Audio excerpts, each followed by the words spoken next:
सासू माँ बदल गई। कहानी उस घर की है जहाँ बहू और बेटी को एक माना जाता था, लेकिन फिर अरे शिखा बेटा, तू रसोई में क्यों घुसी रहती है? जा, रोटी मैं बना लूंगी।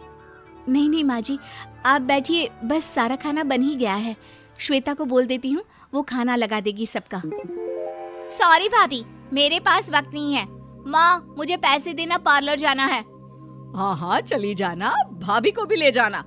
वो भी जाने को बोल रही थी पार्लर, पर पहले ना मदद कर दे उसके खाना लगाने में। देख माँ, वो बहू है, उसे बहू रहने देना, इतना सर पर मत चढ़ा भाभी को। श्वेता, ज्यादा मत बोला कर। बहू और बेटी में कोई फर्क नहीं होता है। जा जाकर काम कर। ननद को माँ का भाभी से इस तरह प्यार करना बिल्कुल अच्छा नहीं लगता। वो बार बार किसी न किसी तरह माँ को भाभी के खिलाफ भड़काती रहती, लेकिन कोई फायदा ना होता। एक रोज, अरे बेटे किशन, जा बहू को कहीं घुमा कर ला, सारा दिन घर में काम करती रहती है। हाँ हाँ माँ, हम लोग जा रहे हैं ना गोवा। अच्छा जी, भाभी ने तो हमें बताया भी नहीं। वैसे तो सारी पंचायत करती है, ये गोवा वाली बात क्यों छुपा गई हमसे? अरे क्योंकि उसे खुद नहीं पता था बहन। मुझे टिकट सस्ती मिल रही थी तो मैंने बुक कर दिया। हाँ शिखा, पैकिंग कर ले, संडे हम जा रहे हैं गोवा। दोपहर में शिखा पैकिंग कर रही थी कि सास आ जाती है। ये क्या बहू, साड़ियाँ? अरे गोवा जा रही है घूमने या फिर शादी में मायके हैं? माँ जी, ऐसा कुछ है ही नहीं, समझ में नहीं आ रहा क्या रखूं कपड़े में। अरे तेरी और श्वेता की साइज तो एक ही है, उसके कुछ मॉडर्न कपड़े ले ले, आकर लौटा देना। हाँ माँ जी, ये ठीक रहेगा। शिखा श्वेता के पास जाती है और उससे कपड़े मांगती है। ना जी ना, मैं अपने कपड़े ना दूं, वैसे भी फैल जाएंगे मेरे कपड़े, बहुत महंगे वाले हैं। शिखा मुंह लटकाकर कमरे में आ जाती है तो सास कहती है, चल तैयार हो जा, तुझे मैं शॉपिंग करा कर लाती हूँ गोवा की। बस फिर क्या था, सास बहू निकल जाते हैं मार्केट और एक से बढ़कर एक ड्रेस खरीद कर घर आते हैं। पहले बता देती कि नए कपड़े दिलाने वाली है भाभी को, तो मैं अपने ही दे देती ना भाभी को, मुझे दिला देती नए कपड़े। देख श्वेता, परिवार का मतलब सबके साथ रहना होता है, ना कि सिर्फ अपना सोचना। वैसे भी तुझे अच्छे संस्कार सीखने चाहिए। और रही बात कपड़ों की, तो शिखा, आज से घर पर भी तू मॉडर्न कपड़े ही पहनेगी। कोई जरूरत नहीं है ये साड़ी वाड़ी लपेटने की। अब क्या था, घर पर श्वेता और शिखा एक जैसे रहते। एक बार पड़ोसन आती है। अरे बेटा, अपनी माँ को तो बुलाना जरा, बात करनी है।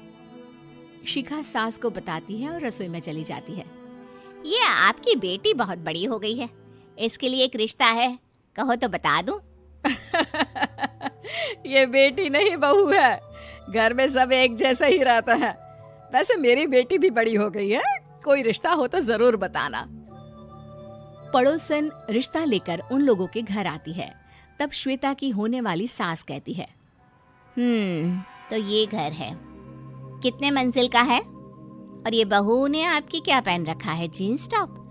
अरे भाई, साड़ी वाड़ी नहीं है क्या इसके पास? देखिए, सर्दी है तो साड़ी में बहू कैसे मैनेज करती, वैसे पहनती है साड़ी भी। देखिए, हम लोग ठहरे पैसे वाले लोग, कोई कमी नहीं है हम लोगों के पास पैसों की, बहुत पैसे हैं, जमीन, नौकर चाकर, कार, सब कुछ है, लेकिन घर में संस्कारी बहू चाहिए। समझ रही हैं ना आप? सास कुछ कहती कि श्वेता बोल पड़ती है, हाय रे, नौकर चाकर से लेकर जमीन, कार, पैसा, हाँ हाँ, मुझे रिश्ता मंजूर है, मंजूर है मुझे। अरे रुक जा श्वेता, मैं बात कर रही हूँ ना। देखिए, हम लोगों के घर इतनी आजादी नहीं मिलेगी। अरे हाँ कर देना माँ, हाँ कर दे जल्दी से। सास क्या करती, बेटी की शादी ऐसे घर में कर देती है जहाँ ना उनके विचार मिलते हैं और ना ही आचार। शादी के बाद एक रोज फोन पर, श्वेता बेटा, एक बार घर आ जा, बहुत दिल करता है तुझे देखने का। माँ, वो घर पर बहुत काम होता है, कैसे आऊँ? बड़ा घर है, लेकिन आने जाने वालों की लाइन ही लगी रहती है। बेटा मैं तो जानती थी उस घर का हाल, लेकिन तू ही नहीं मान रही थी। माँ देख, हर घर का यही हाल है। तेरी बेटी को यहाँ घूंघट हटाने की परमिशन नहीं है और एक तरफ भाभी स्कर्ट पहनकर घूम रही है। बेटा मुझे क्या पता था कि मेरी बेटी को ससुराल के नाम पर पिंजरा मिल जाएगा। अच्छा माँ, फोन रखती हूँ, सास को गर्मा गर्म रोटी खिलानी है। तुम लोगों की तरह नहीं कि एक रोटी बनाओ, एक सब्जी बनाओ, फिर सारा दिन फ्री होकर घूमो। सास फोन तो रख देती है, लेकिन सोच में पड़ जाती है कि एक तरफ बेटी जिसे कोई आजादी नहीं, वहीं दूसरी तरफ बहू जिसे देखकर लगता ही नहीं कि उसकी शादी भी हुई है। अगले रोज, शिखा, अरे ओ शिखा। हाँ माँ, क्या हुआ? कुछ चाहिए आपको? मैं जिम जा रही थी। जिम के कपड़ों में बहू को देखकर सास को घूंघट में अपनी बेटी का ख्याल आता है। देख बहू, घर में बहू की तरह रहा कर। इतने टाइट कपड़े पहनकर जिम जाना पसंद नहीं मुझे। जा जाकर रोटी बना। रोटी? माँ अभी तो शाम की 6 बजे हैं, इस वक्त रोटी? अब क्या मेरे खाने पीने पर भी पहरा है? अरे जब मर्जी तब मैं अपने घर में खा भी नहीं सकती क्या? बहू को अजीब लगता है। वो समझ नहीं पाती कि जो सास कल तक इतनी सपोर्टिव थी, उन्हें अचानक से क्या हो गया। वो किचन में जाती है, गरम रोटी के साथ 2 तरह की सब्जी, रायता, सलाद सब लेकर सास के पास आती है। माँ जी, खाना। इतना सारा खाना? राक्षस समझा है क्या मुझे? रोटी मांगी थी मैंने गर्मा गर्म बस। पर माँ जी, रोटी खाती किससे आप? सब्जी तो बनानी थी ना। अरे भूख मर गई मेरी तेरी बहस से। जा जाकर काम कर, अंदर पूरी रसोई साफ कर। बहू अंदर चली जाती है। थोड़ी देर में श्वेता घर आती है। अरे शिखा, जल्दी से चाय ला, पकवान बना, मेरी बेटी आई है। अरे नहीं नहीं माँ, ड्राइवर बाहर खड़ा है। मैं तो घर का कोई सामान खरीदने के बहाने यहाँ आ गई हूँ, मुझे जाना होगा। अरे बेटा, पर कितने दिनों बाद देख रही हूँ तुझे, रहने आ जाना 2-4 दिन के लिए। आ जाऊंगी माँ, जब मेरी सास मरेगी तब। मैं तो रोज मन्नत मानती हूँ कि मेरी सास मर जाए तो अच्छा है। अच्छा चल, जा रही हूँ माँ। हे भगवान, कैसे कैसे दिन देखने पड़ रहे हैं मेरी बेटी को।